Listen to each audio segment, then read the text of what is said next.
कि मन चित्त बुद्धि को शांत करके आनंद सिंधु भगवान के मंगलमय चरित्र में हम गोता लगाएं, इससे बड़ा आनंद और क्या हो सकता है। वस्तुतः विचार करें तो यही सच्चा आनंद है। बाकी संसार में जो वस्तुओं में आनंद है वह आनंद का भ्रम। जिस आनंद के बाद दुख आए वो आनंद नहीं है, आनंद का भ्रम है। और जिस आनंद के बाद आनंद ही आए, बार बार उस आनंद का स्मरण करने पर भी आनंद की ही अनुभूति हो, वस्तुतः वही आनंद है। संसार में जो आनंद भौतिक पदार्थों में, व्यक्तियों में हम ढूंढते हैं, उस आनंद की स्थिति क्या है? धर्मशास्त्र कहता है कि जैसे कंडूयन। ये कंडूयन क्या है? बोले जैसे खुजली हो जाए, एक्जिमा हो जाए तो खुजलाओ तो बड़ा अच्छा लगता है, बड़ा सुख मिलता है, सब काम छोड़ करके खुजली खुजलाने का मन करता है। ये स्वाभाविक प्रवृत्ति है, इसमें हंसने वाली बात नहीं। लेकिन उस आनंद के बाद क्या होता है? बोले उसके बाद जहां खुजली होती है, खुजलाते खुजलाते व्यक्ति आनंद में मस्त होकर इतना खुजला देता है कि वहां घाव हो जाता है, फिर वही दुख का कारण होता है। यही संसार का सुख है। संसार का सुख उस खुजली के समान है जिसको खुजलाने में तो आनंद आया लेकिन बाद में दुख हुआ।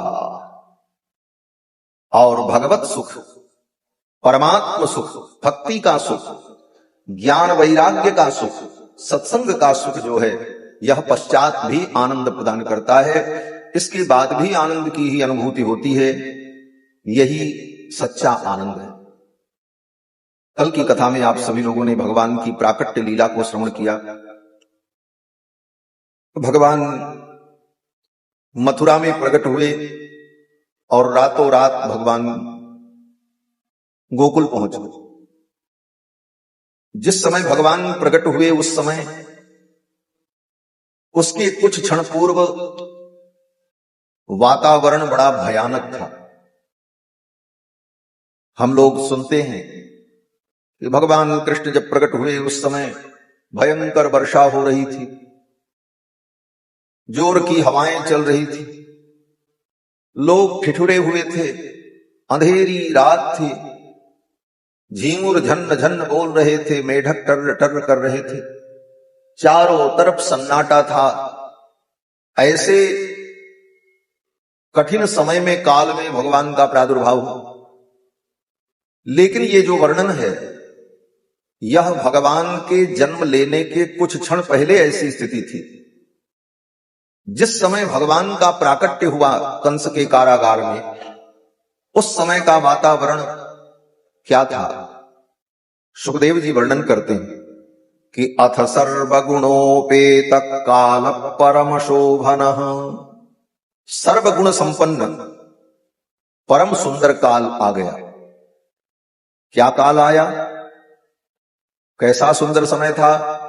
तो कहते हैं दिशा प्रसेदुर्गगनम।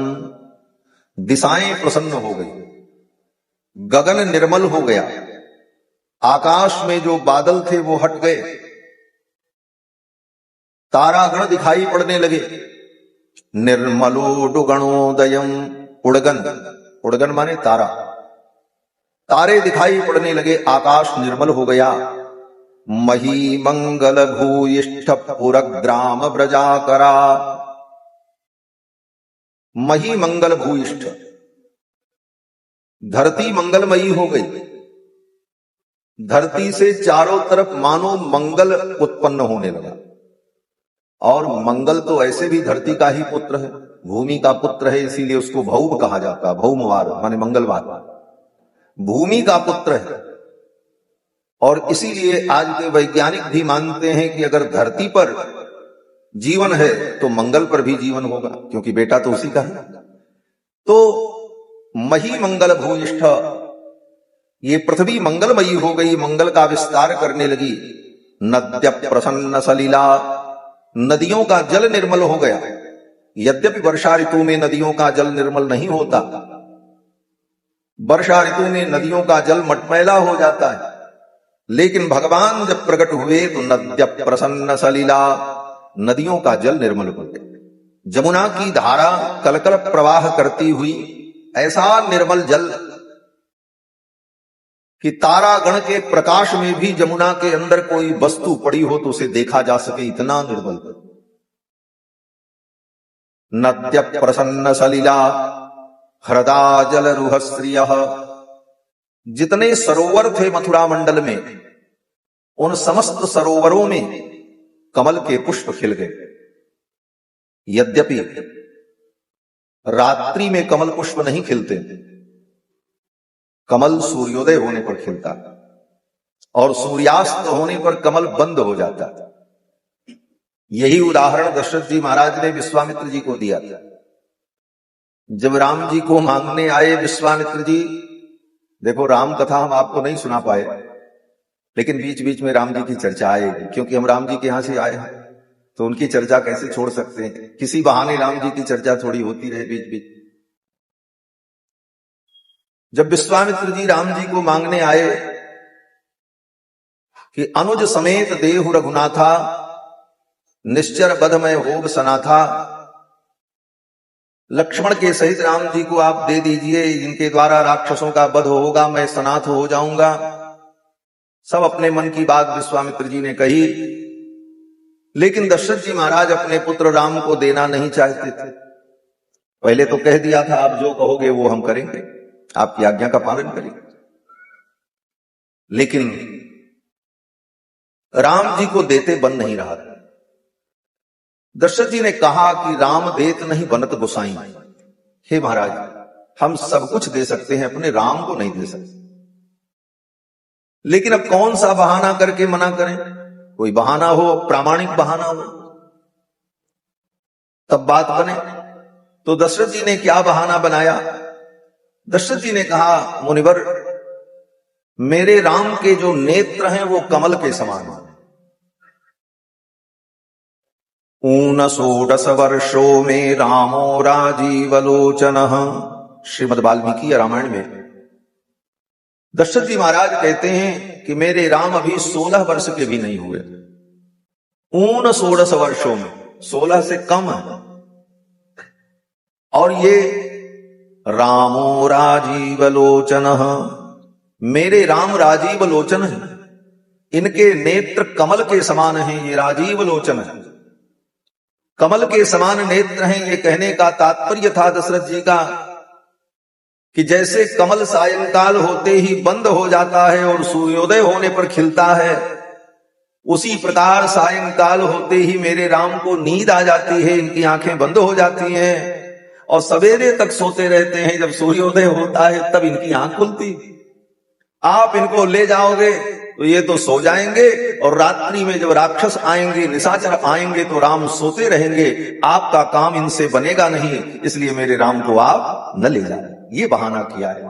ऊन षोडश वर्षों में रामो राजीवलोचन, न युद्ध योग्यतामस्य, मेरे राम के अंदर उन राक्षसों से युद्ध करने की योग्यता नहीं है, इसलिए आप मेरे राम को न ले जाओ। तो कहने का तात्पर्य कि कमल जब सूर्योदय होता है तब खिलता है और सूर्यास्त होते ही कमल संकुटित हो जाता है। लेकिन भगवान कृष्ण के प्राकट्य पर जितने कमल थे सरोवर में, सब रात्रि के 12 बजे खिल गए। भगवान की लीला में कुछ भी असंभव नहीं है। लोग कथा सुनकर के तर्क करते हैं, ऐसा कैसे हो गया? भगवान जब प्रकट हुए तो जब वो बालक बन सकते हैं, अपने संकल्प से कारागार के कपाट खोल सकते हैं, हथकड़ी बेड़ियां खुल सकती हैं, तो भगवान अपने से गोकुल भी पहुंच सकते थे। वसुदेव जी महाराज से क्यों कहा कि हमको लेकर चलो? वहीं चले जाते, सीधे यहां से अंतर्धान होकर वहां पहुंच जाते। बोले हां हो सकता था। ऐसे बहुत सारे तर्क हैं। कोई तर्क करे, भाई भगवान को मथुरा में वसुदेव जी के घर में अवतार क्यों लेना पड़ा? बोले दुष्टों के संहार के लिए। बोले ये काम भगवान वैकुंठ में बैठ के भी कर सकते थे, वहीं से संकल्प करते कंस मर जाए, मर जाता। जिसके संकल्प से अनंत अनंत ब्रह्मांड की उत्पत्ति पालन संहार की क्रिया होती है, उस परमात्मा के संकल्प में कौन सा विकल्प में निकलेगा? वो तो वहीं से संकल्प कर लें कि दुष्टों का संहार हो जाए, धर्म की स्थापना हो जाए, तो भगवान के संकल्प मात्र से ये सब कार्य सिद्ध हो सकता है। बोले तो फिर भगवान को यहां पर आने की क्या जरूरत पड़ी?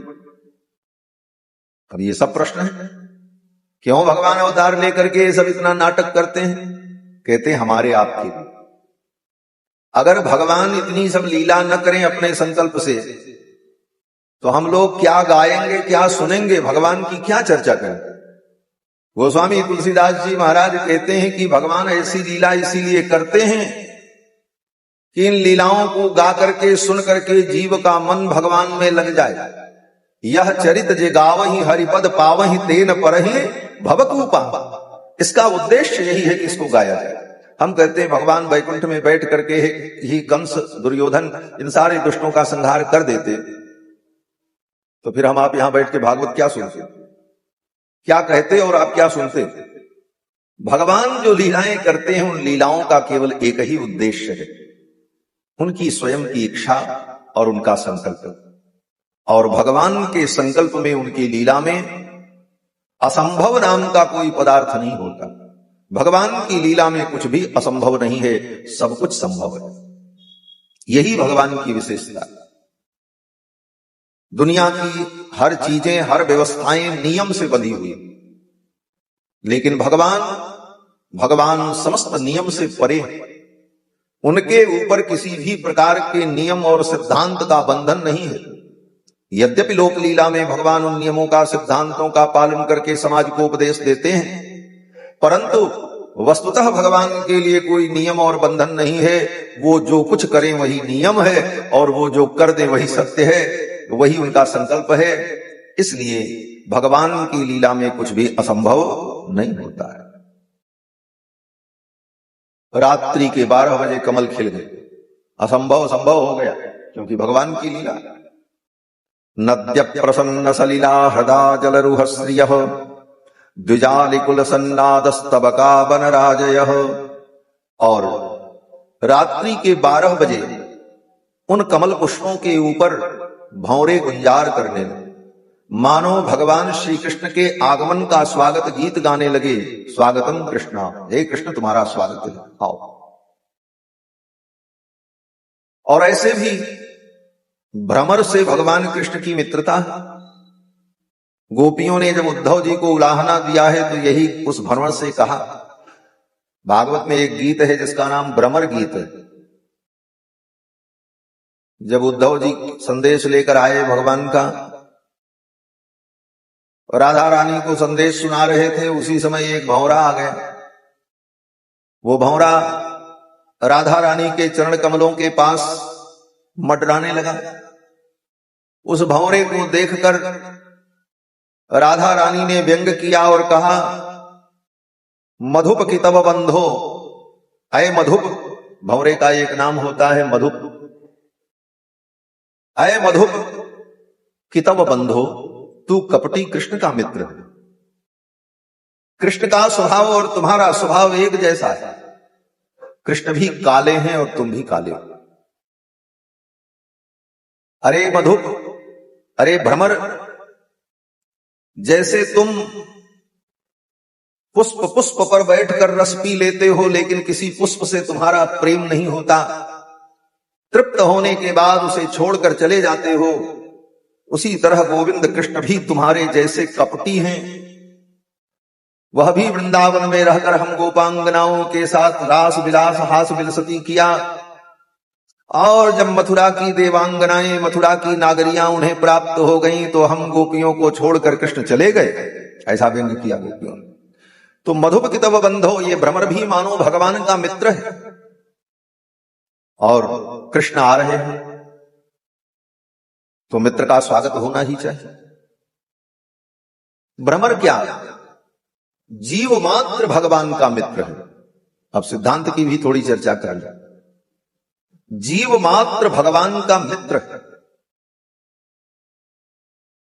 वेदांत में, उपनिषद में जब जीव और ब्रह्म का निरूपण किया तो वेदांत में कहा कि द्वा सुपर्णा सयुजा सखाया, द्वा सुपर्णा सयुजा सखाया, ये जीव और परमात्मा दोनों सखा है।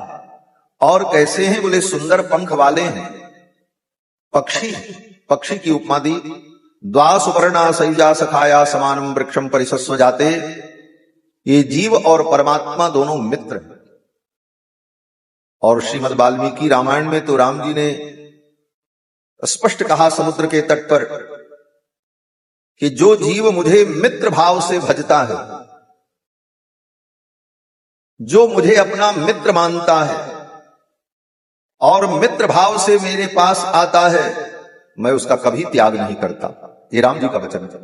हजारों करोड़ों बंदरों के बीच में समुद्र को साक्षी बना करके भगवान ने कहा है, मित्र भावेन संप्राप्तम न त्यजेयं कथंचन दोषो यद्यपि तस्य स्यात् सतामेतत् अगर्हितम्। हजारों दोष उसके अंदर हो, लेकिन मित्र भाव से अगर वो मुझे प्राप्त हुआ है तो मैं उसका कभी त्याग नहीं करता। अगर उसमें दोष भी है तो भगवान कहते हैं मित्र का दोष नहीं देखा जाता। मित्रता यही होती है कि अपने मित्र का दोष न देखे। ऐसे भगवान श्री रघुनाथ जी ठाकुर महाराज दुनिया में अन्य मतों में भी ईश्वर की कल्पना की है, लेकिन उनकी कल्पना कितनी भयानक है। अरे अगर तुमने ऐसा नहीं किया तो उसका कुफ्र होगा, और वो सातवें आसमान पर बैठा हुआ वो मसीहा तुमको दोजख में डाल देगा, जहन्नुम में डाल देगा। लेकिन हमारे भगवान तो इतने उदार हैं, वो कहते हैं तुम्हारे अंदर करोड़ों ब्रह्म हत्या लगी हो, अगर तुम मित्र मान करके मेरे पास आ गए तो मैं तुम्हें स्वीकार कर लूंगा। ये औदार्य है भगवान। ऐसे भगवान कहां मिलेंगे? सनातन धर्म में ही ऐसे परमात्मा का अनुभव किया जाता है। दुनिया क्या जाने भगवान क्या होगा। भगवान परमात्मा तत्व क्या है, इसका अनुभव सनातन धर्म करा सकता है और दुनिया का कोई मत पंथ नहीं करा सकता। भगवान का क्या वैशिष्ट होना चाहिए? भगवान वो जिसके अंदर कृपा हो, जिसके अंदर करुणा हो, जिसके अंदर क्षमा हो। आज तक तुम्हारा भगवान इस धरती पर नहीं आया, अपने मैसेंजर को भेजता है, पैगंबर को भेजता है, पैगाम भेजता है, खुद नहीं आता। लेकिन मेरा भगवान सनातन धर्म का भगवान क्या करता है? बोले सनातन धर्म के भगवान भक्त का दुख हो तो वैकुंठ छोड़ करके धरती पर चले आते, और एक बार नहीं आए, लाखों करोड़ों अनंत अनंत बार आए, और एक व्यक्ति के लिए भी आ जाते हैं। कल की कथा में सुना, गजराज के लिए भगवान वैकुंठ से अपने गरुड़ पर बैठ करके आए। ये सनातन धर्म का ईश्वर। इसलिए ईश्वर के वास्तविक स्वरूप का विवेचन अगर कहीं धरती पर है तो सनातन धर्म के सिद्धांत, बाकी सब यहां का ईश्वर जो है वो संदिग्ध है। चाहे जितनी श्रद्धा दिखा ले, लेकिन उस ईश्वर के सिद्धांत में संदेह है। ईश्वर का पूर्ण सिद्धांत अगर कहीं है तो सनातन धर्म। वो करुणा वरुणालय, वो सौशील्य वात्सल्यादि अनंत गुण का आकर है। तो भगवान ऐसे करुणा वरुणालय। रघुनाथ जी कहते हैं मित्र भाव से अगर कोई मुझे भजे तो मैं उसका कभी त्याग नहीं करता हूं। तो जीव मात्र भगवान का मित्र है। हम सब भगवान के मित्र। मित्र भाव बड़ा उत्कृष्ट भाव है, मैत्री भाव। आगे वर्णन करते हैं कि भगवान कृष्ण जब प्रकट होते हैं तो बवौ वायु सुख स्पर्श, सुंदर सुखद स्पर्श करने वाली वायु प्रवाहित होने लगी, और अग्नयश्च द्विजातीनां शांतास्तत्र समिन्धत। भगवान कृष्ण जब मथुरा में प्रकट हुए तो मथुरा मंडल में जितने ब्राह्मण थे, जितने द्विज थे, उन द्विजों के घर में जो उनके यज्ञ की अग्नि थी, अग्नयश्च द्विजातीनां शांतास्तत्र समिन्धत, उन द्विजों के अग्निहोत्रशाला में जो अग्नि थी, वह अग्नि जो रात्रि में शांत थी, अचानक 12 बजे प्रज्वलित हो गई। क्यों? बोले यज्ञ पुरुष भगवान आ रहे हैं, इसलिए अग्नि देवता भी अपने आप प्रज्वलित हो गए बिना ईंधन के।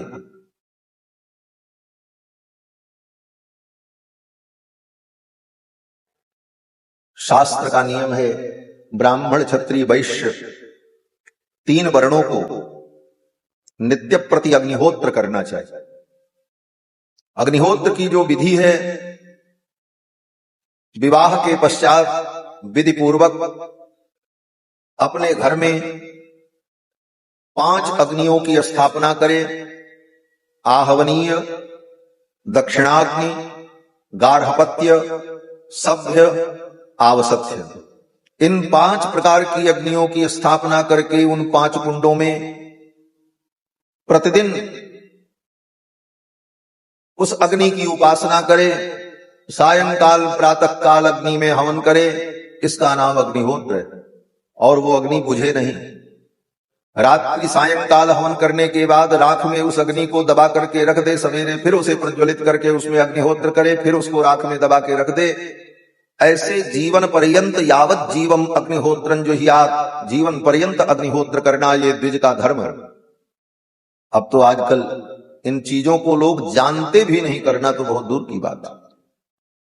मथुरा मंडल में जितने द्विज थे उनके घर में जो अग्नि रात्रि में राख में दबी हुई थी, यज्ञ नारायण भगवान श्री कृष्ण जब प्रकट हुए, अग्नि अपने आप प्रज्वलित हो गई। अग्नयश्च द्विजातीनां शांतास्तत्र समिन्धत।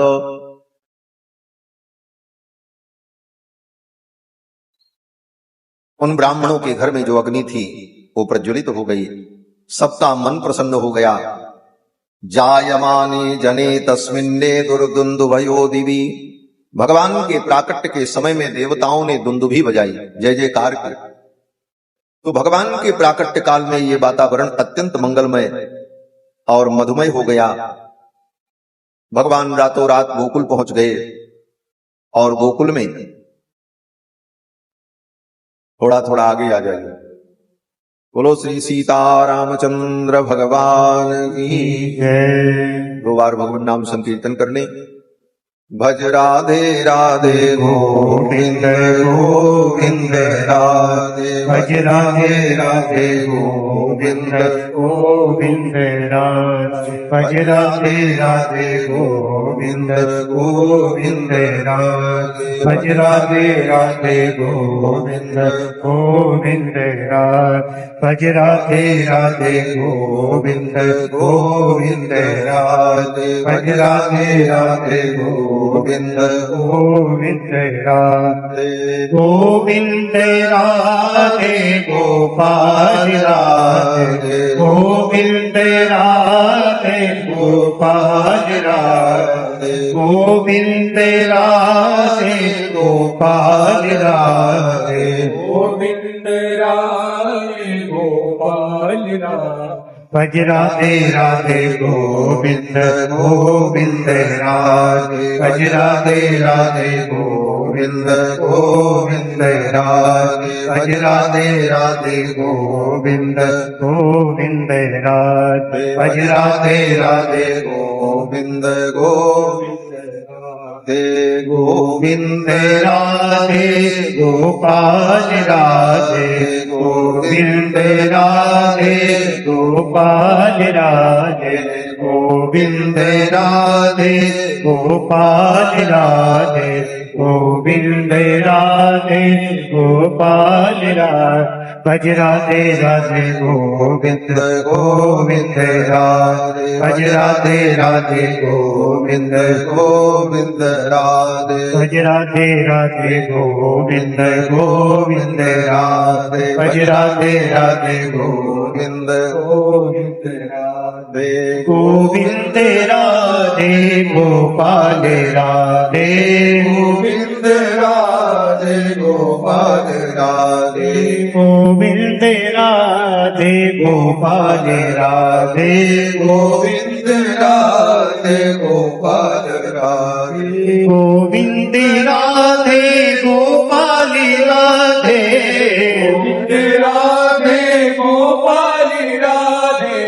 गोविंद राधे राधे गोपाल राधे, गोविंद राधे राधे गोपाल राधे, गोविंद राधे गोपाल राधे, गोविंद राधे गोपाल राधे, गोविंद राधे राधे गोपाल राधे, गोविंद राधे राधे गोपाल राधे गोविंद राधे राधे गोपाल राधे गोविंद राधे राधे गोपाल राधे गोविंद राधे गोपाल राधे गोविंद राधे गोपाल राधे भज राधे राधे गोविंद गोविंद भज राधे राधे गोविंद गोविंद राधे भज राधे राधे गोविंद गोविंद राधे राधे राधे गोविंद गोविंद राधे भज राधे राधे गोविंद गोविंद राधे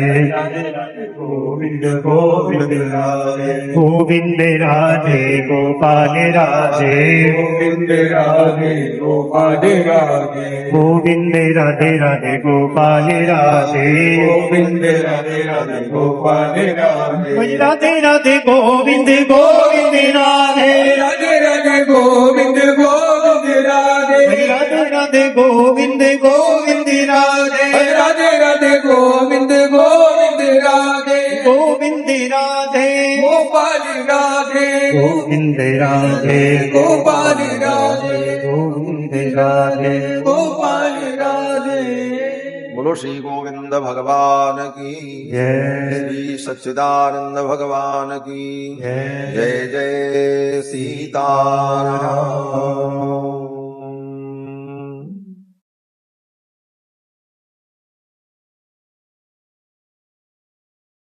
ये भी भगवान की लीला ही है, आनंद लीजिए। वर्षा होती रहे, भगवान की कथा भी होती रहे। यहां तो कम, एक बार मध्य प्रदेश में 15 दिन की राम कथा थी और पांडाल बहुत मजबूत बना था, कहीं से पानी ऊपर से नहीं आता, लेकिन पहाड़ का क्षेत्र था। ऐसी स्थिति महाराज की जनता बैठी रहे और नीचे से पानी बह रहा है और लोग कथा सुन ऐसे प्रेमी बंधुओं। भगवान श्याम सुंदर रातों रात गोकुल पहुंच गए। नंद बाबा ने महान महोत्सव मनाया। नंदस्वात्मज उत्पन्ने जाताह्लादो महामनाः आहूय विप्रान् वेदज्ञान स्नातस्सुचिरलंकृतः।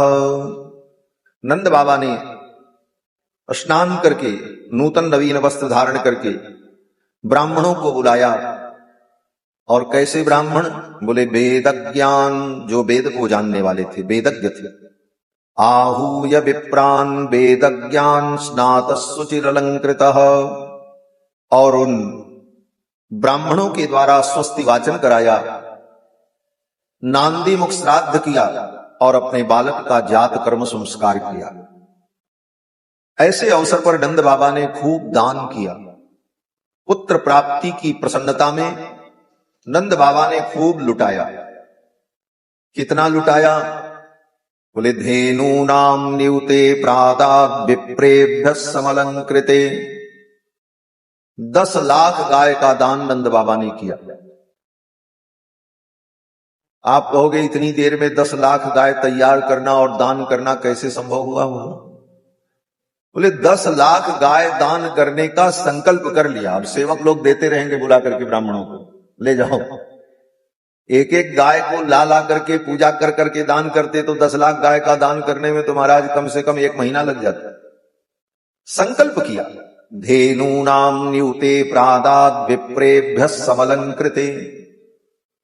और कैसी गाय? बोले उन गायों के सींग पर स्वर्ण मंडित कराकर, उनके खुर को चांदी से मढ़वाकर, पीठ पर दुशाला उड़ाकर ऐसी सबत्सा गौ बछड़े के सहित नंद बाबा ने ब्राह्मणों को दान की। तिल के सुंदर 7 पर्वत बनाए और तिल के 7 पर्वत पर हीरे पन्ने पोखराज बहुमूल्य मणियों को रखकर तिल के 7 पर्वत का नंद बाबा ने दान किया। और जो लोग आए सबको वस्त्र आभूषण, गोपियों को, गोपवाल वालों को, सबको, सेवकों को, बंदी जनों को, सबको नंद बाबा ने खूब दिया। जैसे अयोध्या में जब राम जी प्रकट हुए तो दशरथ जी महाराज ने अपना खजाना खोल दिया और सब दिया। कितना दिया?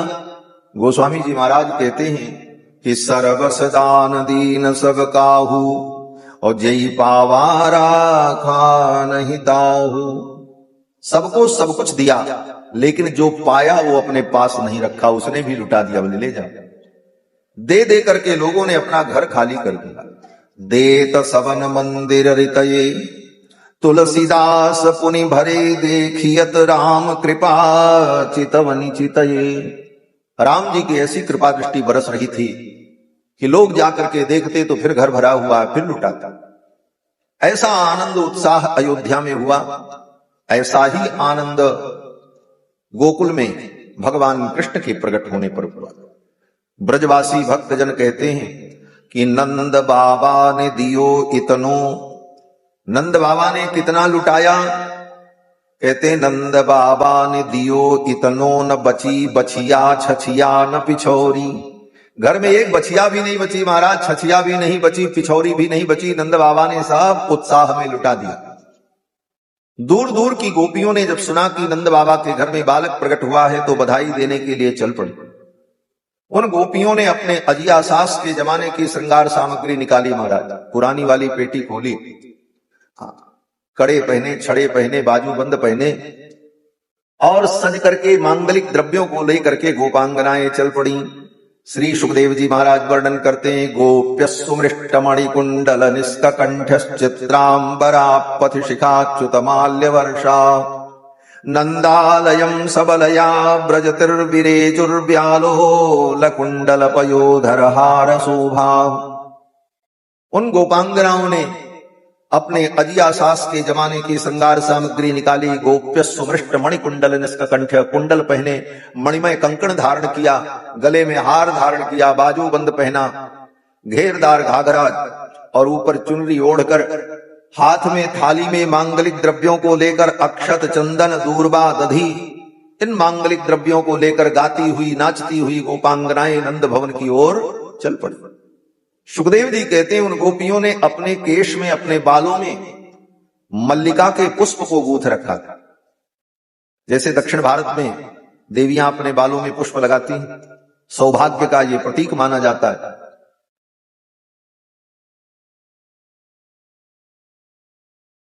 उसी प्रकार गोपांगनाएं अपने बाल में मल्लिका के पुष्प को गूंथ करके जा रही थी।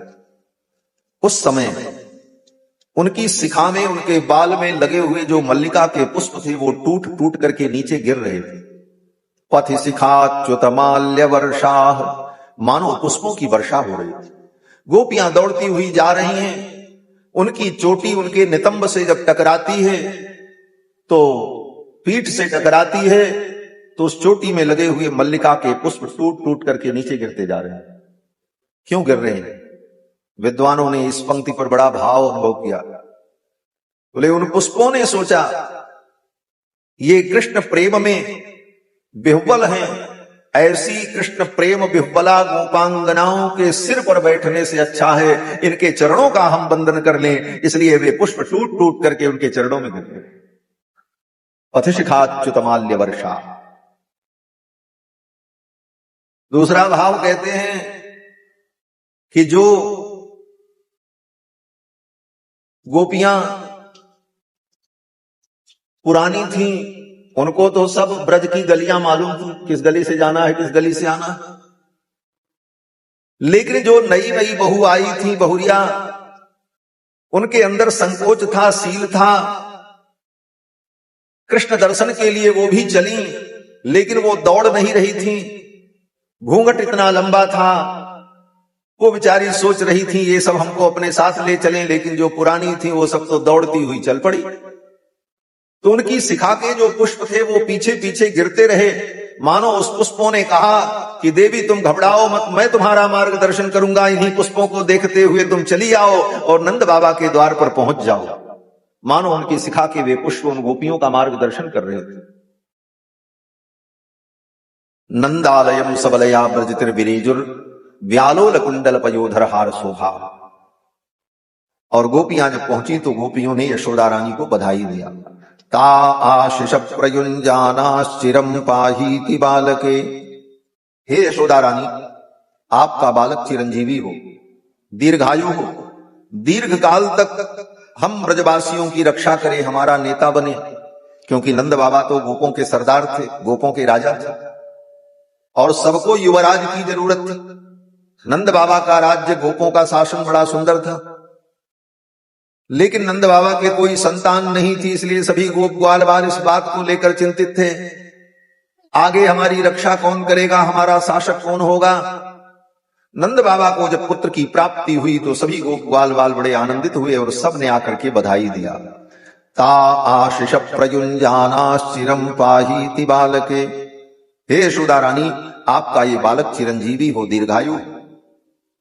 विचित्र विचित्र प्रकार के बाजे बजे महाराज। अवाद्यंत विचित्राणि वादित्राणि महोत्सवे, उस महोत्सव में विचित्र विचित्र प्रकार के बाजे बजे, और जिसके पास कोई बाजा बजाने के लिए नहीं था उसने क्या किया, बोले लोटा मिला तो लोटा ही बजाया, थाली मिली तो थाली बजाया, कटोरा मिला तो कटोरा ही बजाया।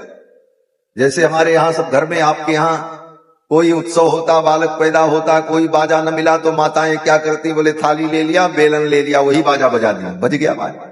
उसी प्रकार से अवाद्यंत विचित्राणि वादित्राणि महोत्सवे, भगवान कृष्ण के प्राकट्य के अवसर पर विभिन्न प्रकार के वाद्य बजे।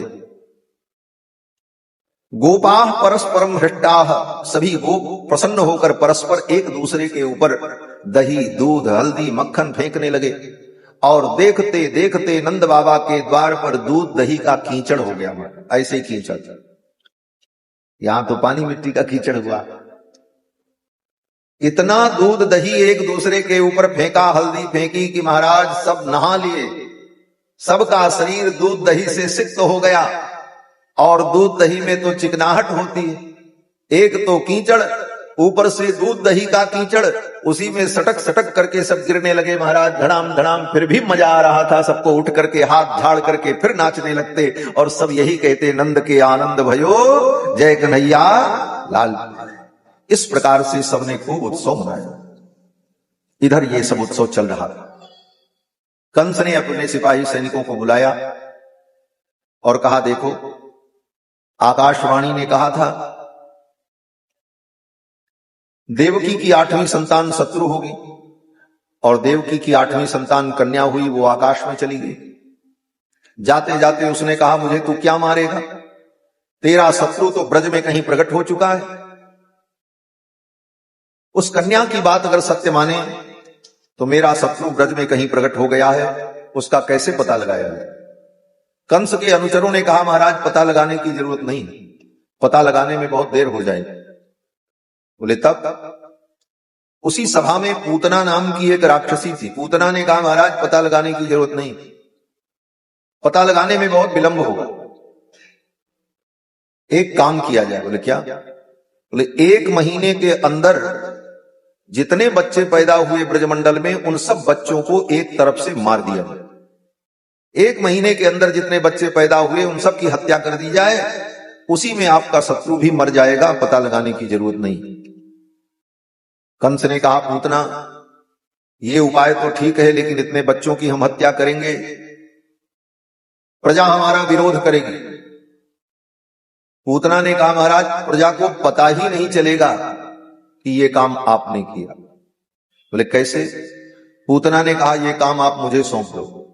माया के द्वारा सुंदर वेश धारण करके अपने स्तन में कालकूट विष लगाकर मैं जाऊंगी, गांव की गलियों में घूम घूम कर एक एक बच्चों को मैं अपना दूध पिलाऊंगी, दूध के साथ विष पीकर बच्चे मर जाएंगे, आपके ऊपर किसी को संदेह ही नहीं होगा।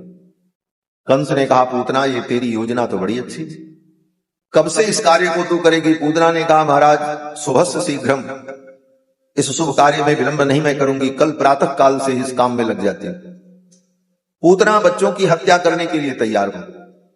और इधर नंद बाबा प्रतिवर्ष राजा कंस को कर देते थे, क्योंकि मथुरा मंडल का राजा तो कंस ही था, ये तो जमींदार थे, जागीरदार थे, कंस को कर देते थे। इस वर्ष का कर अभी दिया नहीं गया था बाकी।